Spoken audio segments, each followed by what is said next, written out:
Hey, how's it going? I wanted to share today something that I thought might be useful to people that are like new to their ascension uh, process. And it was, well, I'll just describe like what happened. Like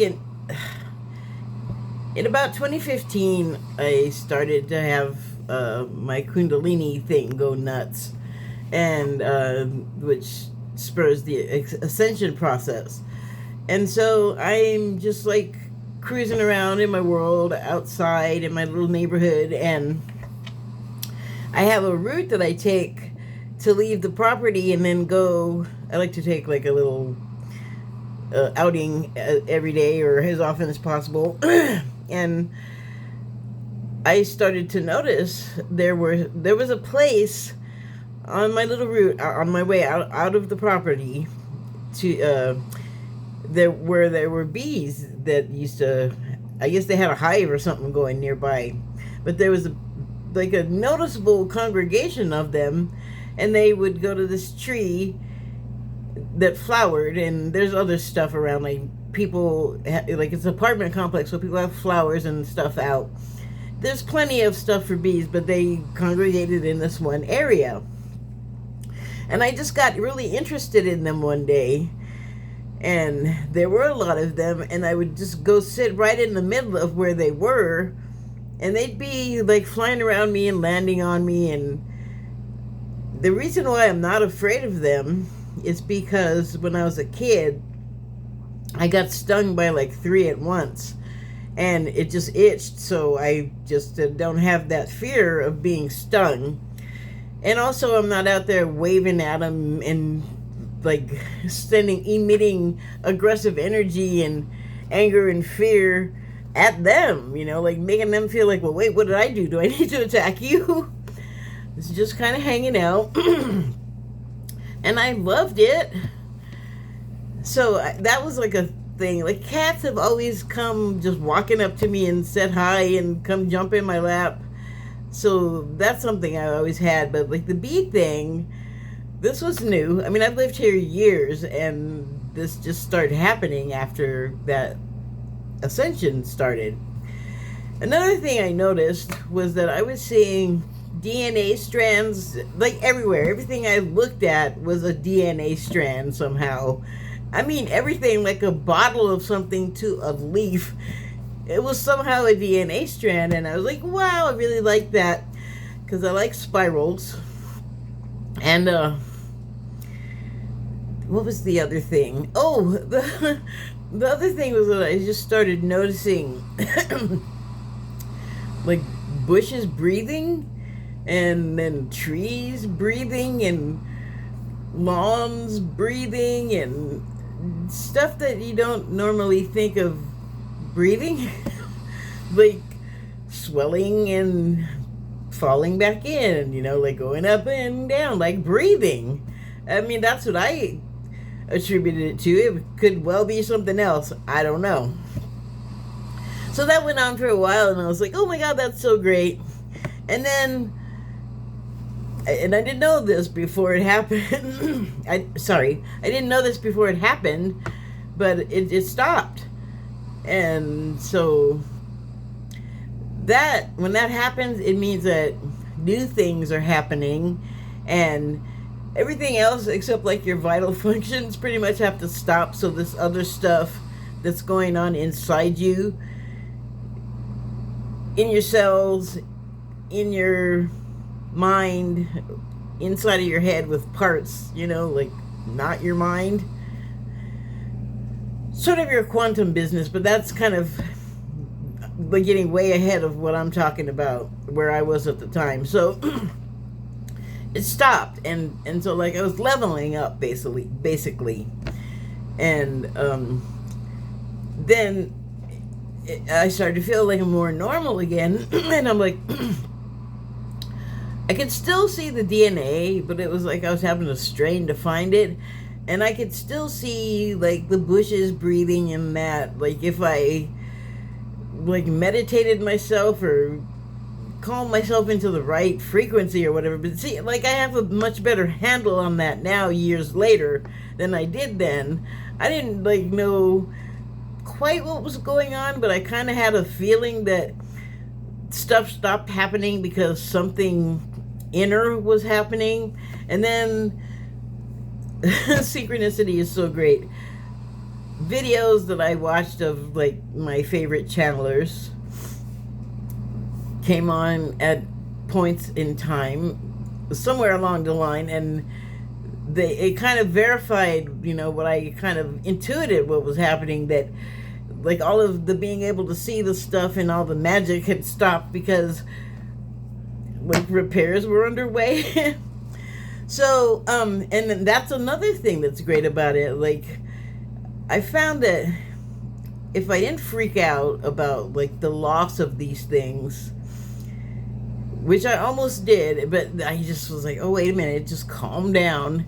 And by calming down, I could, you know, make the next step and realize like, oh, it stopped for a reason. So anyway, stuff started happening again, but I wasn't seeing anything more. And then I wasn't seeing everything anymore. And that made me kind of sad, but then I could like divert myself from that by focusing on new things that were happening. So and that involved like more seeing and sensing of stuff. I'm not going to go into detail because everyone has their own experience, but so this, you know, like I said, this was like 2015, 2016. It's what is it now, 2023. A long time has passed, and I still like I was like really sad about the inability to see the DNA spirals, because like I said, I like that. And when I say I like it, that is such an understatement. I even love it is an understatement. I don't even know how to articulate the degree of, I guess, love I feel for a spiral, and I can't explain it. I don't even try. I'm just like, I love it. I just accept it. But a couple of weeks ago, maybe a month ago, I was meditating, and I had been seeing stuff in the sky for a while, like in the clouds or just sky doing whatever it does without clouds. And what I thought I had been seeing, like I thought I was seeing energy, which I think it was. When I tell you like what it turned out to be, I think it still is energy regardless. But I could see it like swirling in the sky, and you know, well, anyway, I could see it swirling, like going up, and like sometimes, or at all, like all at once. It could also be going the other way at the same time, and like doing just, I don't know, but it just was like lines of like horizontal bars. And I was thinking railroad tracks, but I knew that wasn't it. Like, I just wasn't sure what I was seeing, because the way that I'm seeing it, it's like the sky is there, and then there's sort of a kind of see-through overlay of a thing that I'm seeing. Like, it's there, but it's kind of transparent. I don't know. That's the best I can do. So I just was like, okay, like, energy. But I had been seeing it for years. Like when I rebooted, and I was just like, okay, like that's one of the new things, and it's kind of cool, because I don't know what I'm actually seeing. I'm just calling it energy, but I just see stuff moving around that is like stationary, kind of. I don't know. But that's like one of the things. So like that's a decent trade-off, I thought, for losing the DNA. And then I was out on my little deck meditating, like I said, about a month ago, a couple of weeks ago, whatever it was. And I was looking at the sky, looking at the bars, and just wondered, like, whatever did happen to that DNA? And then all of a sudden, like, this channel of energy appeared in front of me, and there were like DNA spirals kind of going around it, like the Caduceus, I think it is, the one with the snakes, the medical thing. And I thought, well, that's interesting. And then I looked at it and I was like, oh crap, the snakes are DNA strands.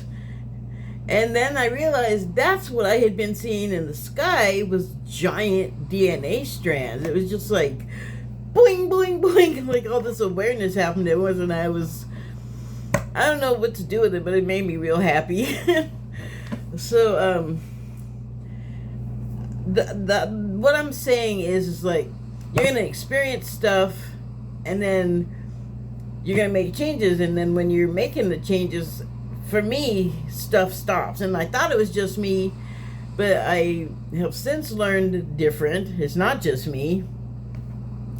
And like I said, we all are unique, so we're going to have all our different experiences. But I don't think that, oh my God, it's over, because once it starts, it's just, you're not stopping it. It's just going. So, yeah, you're not going to lose your cool stuff. That's all I want to say about that. And then, real quick,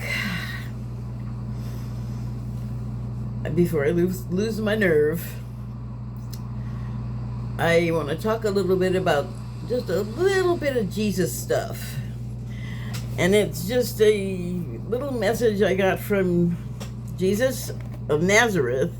And it is, because there are so many people out there claiming to be Christians and not really sounding like they are, according to the teachings of Jesus, he reminds us that he taught in parables so that we could figure it out. It wasn't that magical, cute poetry. It was an assignment in a way. And we know that he spent a lot of time talking to them. And his disciples, I believe, mostly understood, or they did understand, like, what he was trying to impart. And then they themselves began to be able to enable the principles within themselves, which was another message that he was trying to impart. With the miraculous stuff that he did was a demonstration in order for the recipients of it to see, this is what you can also do. But he wasn't able to get many of them, I guess, to drop their programming and preconceptions, because you kind of have to surrender a lot to have the opportunity to take on the gift that he was offering. And it all is a reminder of the fact that we are all just as powerful as Jesus is and was rumored to be. We all have that inside of us. And we can look back at his teachings, however we come across it, and apply it to ourselves in such a way that it's not that Jesus is above us. He's simply the instructor, and Jesus was a man, so he was simply the enlightened, informed of occult, hidden knowledge that wasn't common, that he was trying to share to people. And then and now they wanted to deify him, and that kind of takes the focus off of your deification, your divinity. And so that again is the message. It's not all about what Jesus is. It's about the Jesus qualities in you, and it's not even the Jesus, because Jesus was the guy's name. He wanted us to enhance the Christhood that's already within us. He was trying to spark the awareness, the remembrance, the awakening. Okay, that's it. Thank you and good night.